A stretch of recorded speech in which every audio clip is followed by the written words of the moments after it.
So August Bank Holiday is always a very busy time of year for practically every social calendar there is. This year we've elected to come up and have a look at Twinwood, which runs across 3 days of the August Bank Holiday up in Bedford at the Glenn Miller Museum. I believe his nephew John Miller will be playing a set later on. It might be nice if we can get an interview with him. And there's lots of dance lessons, freestyle dancing of all manners. There's some fairs. They're bound to have snuck a few fairs in here somewhere. There always is. We'll see what's out there. Hello, I'm here with Natasha and Amanda from Lipstick and Curls. Could you just tell me a little bit about Lipstick and Curls? We started Lipstick and Curls about 3 years ago because Amanda and I both love vintage. We're both hair and makeup artists in media, fashion, commercials, and we love vintage. We met on the dance scene and we decided to specialise in what we love doing, really. So we specialise in hair and makeup from the 20s to the 60s. We've expanded it a bit to the 60s because it's so popular with Mad Men and of course, yeah. things like that. Get a lot of requests for beehives. Yes. Yeah, we even did a 1970s the other day, didn't we? Yeah. For the Sunday Times magazine. Did you feel you sort of betraying your roots of it? A bit, but if people want it, then we'll do it. Yeah. So what have you found the most popular look you get asked for? Picture rolls. We always get asked to do the classic roll, which is 1940s. So, but even sort of versions of 50s rolls or Imelda May does a fantastic roll. So we sometimes get asked to do that a lot. Okay. Yeah. How many events have you been going to over the summer? Because we've seen you at a fair few. Oh, we have. Hot Bar, Rockaway Rave, Hemsby. We're about to do Festival. So do you dress vintage all of the time?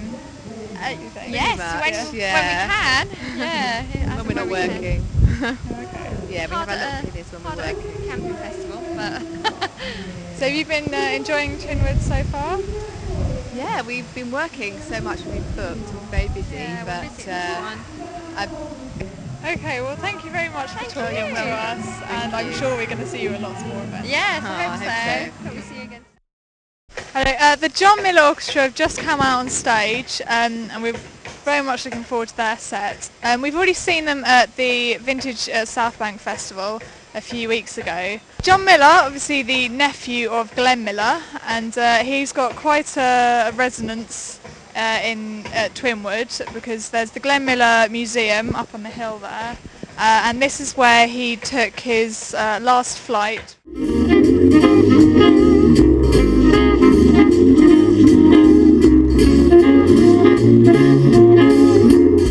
With me now is John Miller of the John Miller Orchestra. Me. Indeed, that is you, I hope. I haven't got your name Yeah, on, that would yeah. be terrible. Stuff that you're doing, and I mean it's fantastic.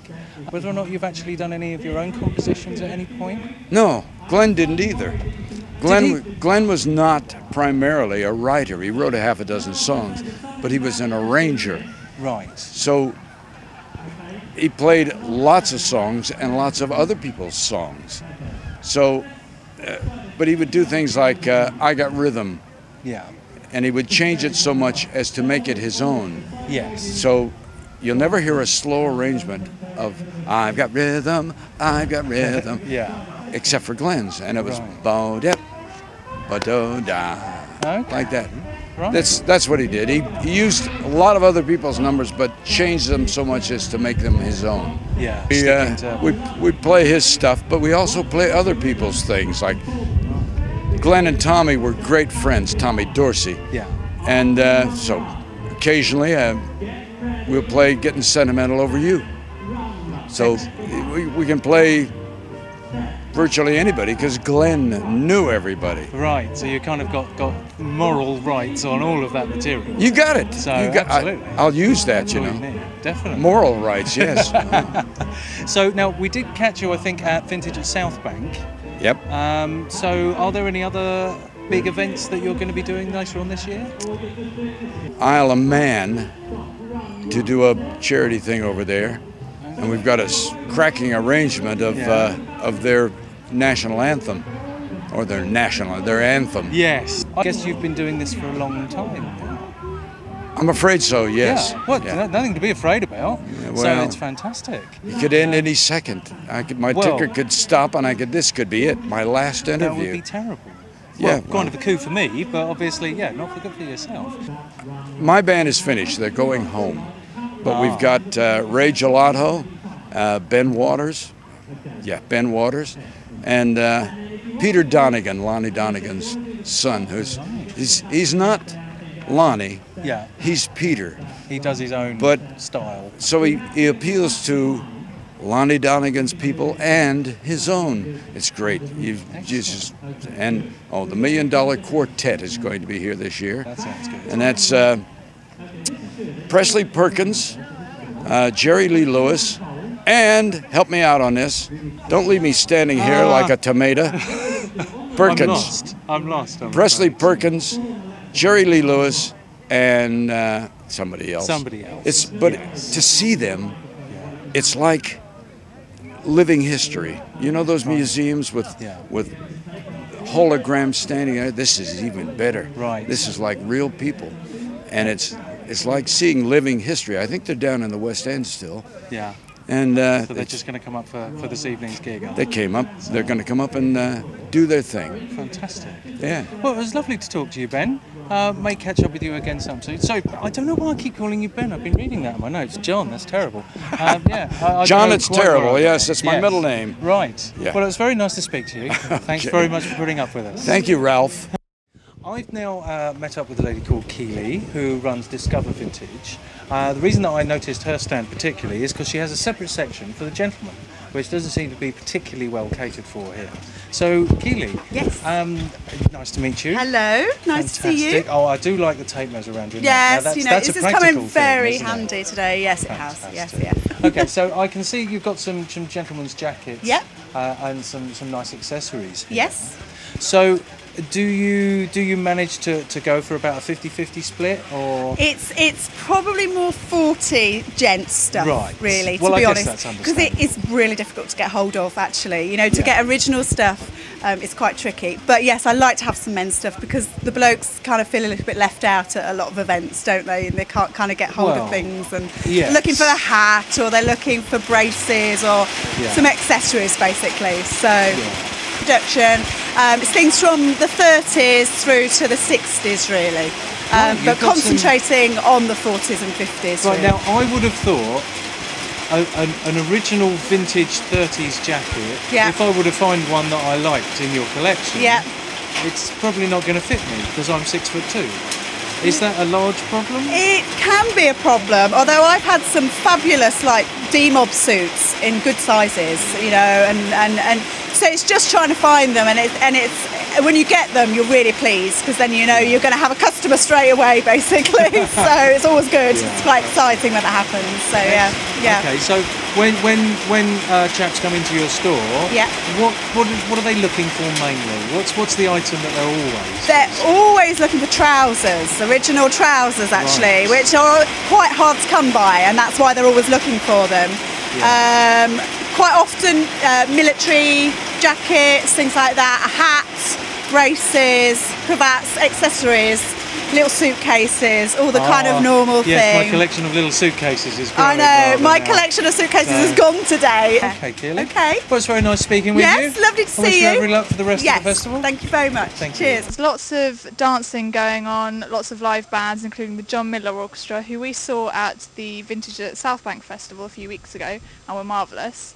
There's also dance lessons, lots of stalls selling records, clothes, all sorts. And we're just going to have a look around and see what else there is. Okay, I'm joined now by Rachel, the editor of Vintage Life magazine. Very nice to meet you, Rachel. And yourself? Excellent.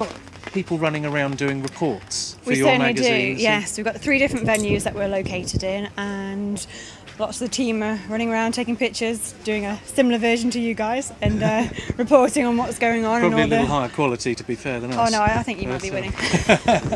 So I mean, this looks like a really proper pucker publication. Thank you. I mean, how large is your team to be able to put all this together?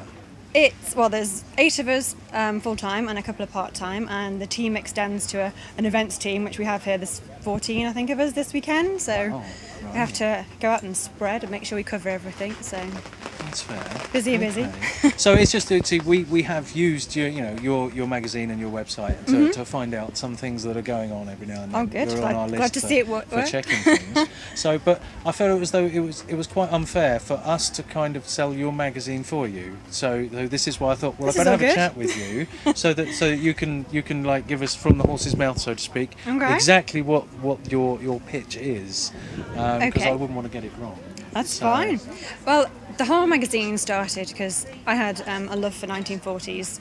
I did lots of historical reenactments, living history, and we already do a reenactment magazine. So, wanting to do another magazine, but wanting to do it within a similar ilk, that vintage, and having a love for all things. Well, not all things vintage. That's I hate that phrase. But, loving lots of things that were vintage. It kind of grew basically, and it was literally started doing a website at first, a network. And we just did a bit of a Facebook project just to test the water, and it just went bang. Right. And we just realised there was a market out there, and at the time there was nobody. I suppose there were other magazines out there, but they weren't quite tailored to the market we were looking at, and it was we're a very feminine market. We are actually looking for the females. Yes.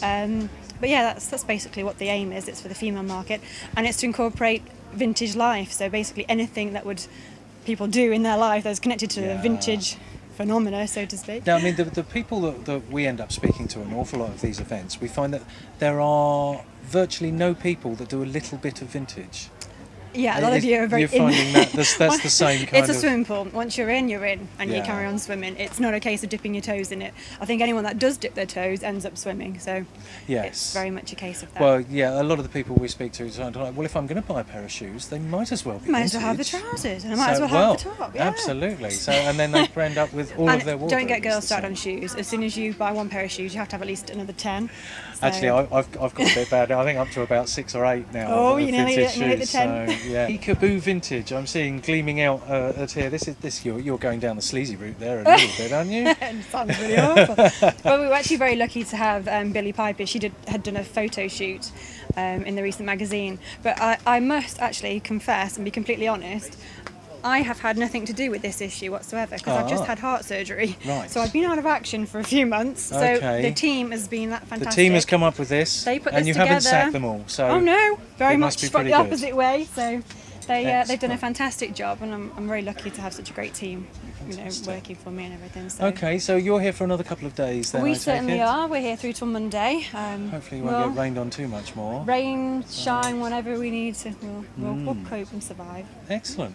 Well, it was very nice to speak to you, Rachel. And yourself. Hopefully we'll catch up with you again soon. And hope you get lots more little interviews and things. You never know. That's brilliant. Thank you. Thank you very much. Bye.